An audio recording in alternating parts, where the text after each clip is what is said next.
Hello guys, আসসালামু আলাইকুম। তো দেখেন বিদেশের কি অবস্থা। মানাঙ্গরে জেনে রান্দাবাড়ি করি ওই জায়গায় কোনো নাই, কোনো ঘর নাই।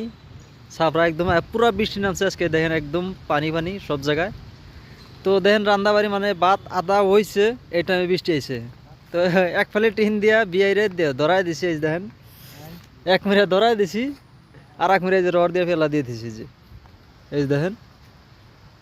তো গাইস দেখেন, তো এইরকম পরিস্থিতি, এই যে ভাত আঙরে এখনো হয় নাই, পুরা বৃষ্টি নেমে গেল আর কি। বৃষ্টির সময় বাচ্চা থুয়ে মানে দৌড় মারছিলাম, এখন একটু কমছে, তাই বিয়েরে ধরা দিছি। আমি যে নিচ থেকে জাল দিতেছি বাতে,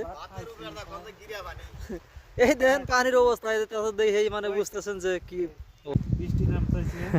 দেখেন বৃষ্টি মানে এত পরিমাণ বৃষ্টি, সরম দিক গিয়া মাসে সরম দিয়ার গেলে আগে সরম পাইব।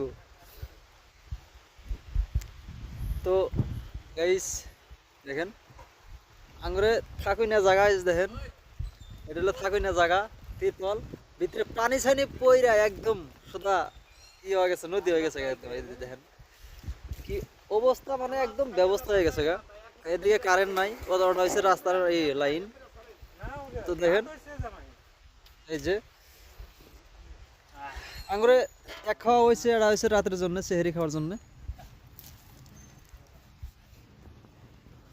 তো গাইস দেখেন কি কষ্ট, কতটুকু পরিমাণ কষ্ট বিদেশের কারবার।